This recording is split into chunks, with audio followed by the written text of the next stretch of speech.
Genesis on Saturday, which is awesome.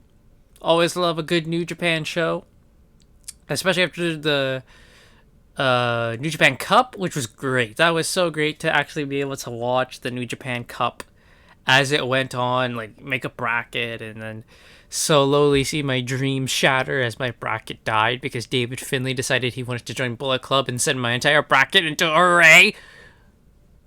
But nevertheless, I had fun. So Sakura Genesis, we're gonna go through this. We're gonna go through this card, and we're gonna have a good old time because we love some New Japan. So, kicking it off, we're gonna skip a lot, like I normally do. A lot of the 6-man matches, we just skip unless there's nothing big. The first 6-man match we need to talk about was the final one, which saw Bullet Club, David Finlay, El Phantasmo, Kenta face the Gorillas of Destiny, Hikuleo, Tama Tonga, along with Master Wato. Now, Bullet Club did win this, so good for them. Alright, Bullet Club did win, but after the match, David Finlay and El Phantasmo, they started getting to each other's faces. You know, during the matches, they were tagging each other in a bit harder. David Finlay at one point tagged in El Phantasmo by slapping him across the face. So at the end, they finally came to blows and started fighting. Kenta's trying to be the peacekeeper, being like, "Guys, come on, we don't need this right now." But then Kenta, that son of a gun, picked up El Phantasmo and gave him the GTS, proving that you either follow the leader in Bullet Club or you're nothing. So then Kenta and Gato picked up El Phantasmo, and David Finlay was gonna hit Phantasmo with the shillelagh, but out comes oh my god, what is his name? I'm blanking on the name. Come on, Takahashi. Takahashi comes out and he's like, "Whoa, what's going on?" I knew immediately what was gonna happen. I'm like, "No, you're gonna turn on El Phantasmo." That's exactly what he did. He low blowed El Phantasmo. Then David Finlay nailed him with the shillelagh, and El Phantasmo kicked out a Bullet Club. The face turn has now been completed, and I look forward to El Phantasmo's rivalry with the Bullet Club happening. And this has been something they've been planning ever since David Finlay joined Bullet Club. They've been sowing the seeds, and now it has finally happened. Phantasmo is out of Bullet Club and gonna feud with them now, so I'm all for that. Let's go, ELP. He's been getting really over now too, which is great.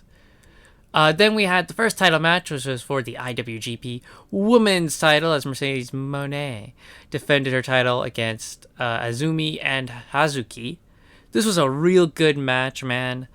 At no point did I think Mercedes Moné was gonna lose the belt. And of course she didn't. She hit her new finisher. I don't know what it's called, but she hit it on Azumi onto Hazuki. So Mercedes Moné retains the title there. It was just a nice match, right? Nothing crazy, but it was a solid match, solid title defense. And her next title defense is set for a Stardom show, which is great. Then we had for the New Japan Pro Wrestling TV title, Zack Sabre Jr. defends against Shota Umino. Shota Umino, he's so going to be the future guy in New Japan, man. They're so setting up Shota Umino to be the dude in the future. But he's not, like I said, he's a dude of the future. As after he hits a Death Rider and Zack Sabre Jr. gets out, he went for another one, but Zack Sabre Jr. rolled him up, got the win with, I think they said we were less than 5 minutes in. And then Zack Sabre Jr. retains. After the match, they did shake hands. So, alright, good. Zack Sabre Jr., you give him props? Give him props? Alright. Then we had for the IWGP Tag Team titles, Bishamon, which is Hiroki Goto and Yoshihashi, defend against Aussie Open. Right off the bat, we had a scary injury as Kyle Fletcher, he did a moonsault from the turnbuckle down onto the floor, onto Yoshihashi, and his head hit the guardrail. And I just went, oh, no.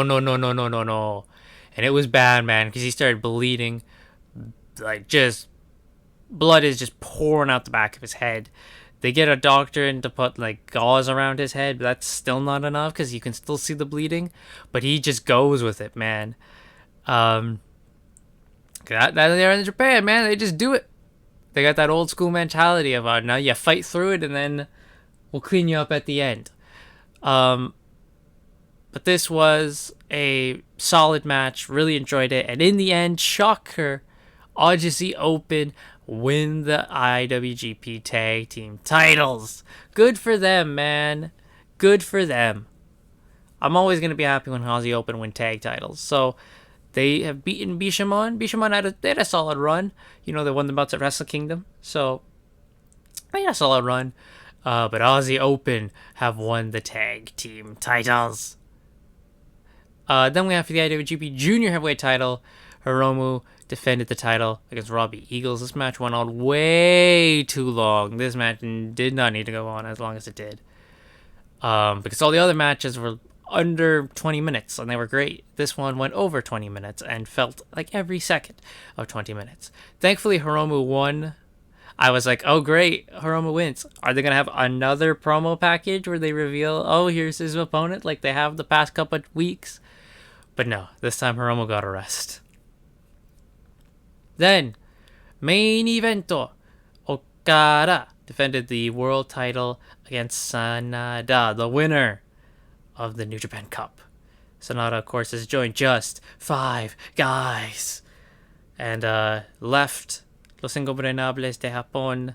He's gone back to his normal black hair. He's got trunks now. He's got a new finisher, which I called the numbskull. That's what I call it. You know, it has to be something skull related, so I called it the numbskull because he drops them on their skull. You know. So after going for the Rainmaker so many times, Okada got hit with a Rainmaker, then Sanada hit him with the numbskull, and Sanada beat Okada. Sanada is the new IWGP World Heavyweight Champion. Couldn't believe it. I just sat there in shock. Wow, the push you're giving Sanada here. You know, they really are giving Sanada that push. Now, whether this is he's going to get an actual run or this is one of those runs where it's we give him the belt, the shock win, and then he just drops it back, I don't know. But damn, man, we're giving Sanada the freaking rub here. Wow, he is the new world champion. I think this is Sanada's first time even winning the world title, so great for him. I'd love it if this is more than just a transitional run, you know? Cool, great for Sanada. He wins the title, and now the just 5 guys are can actually be a credible threat. I laugh every time I see it because I'm like, you guys know you could be very much in copyright violation with another business that goes by 5 guys. Speaking of that, I did have 5 guys yesterday, and it was delicious. And that's it.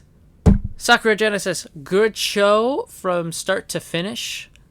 I give it a 7.5 out of 10. It was just enjoyable. The shock of Sanada winning was freaking whoa.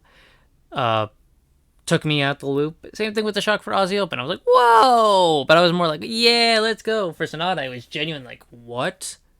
This man won? So yeah.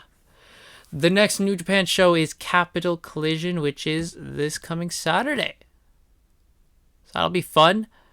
What do we got for that show? We got Kenta defending the strong openweight against Eddie Edwards. That'll be cool.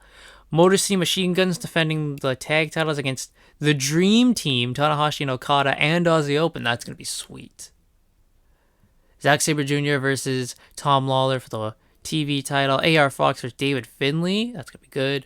Fred Rosser versus Juice Robinson. Ishii versus El Desperado. Oh, that's looking good. Yeah, this card looks pretty good, man. I'm going to have some fun watching this. And then the day after Capital Collision is Collision in Philadelphia. Another big show. New Japan, man, they just They're just giving us greatness, man, aren't they? It's great. Love it. Thank you, Nuge. I love you, Nuge.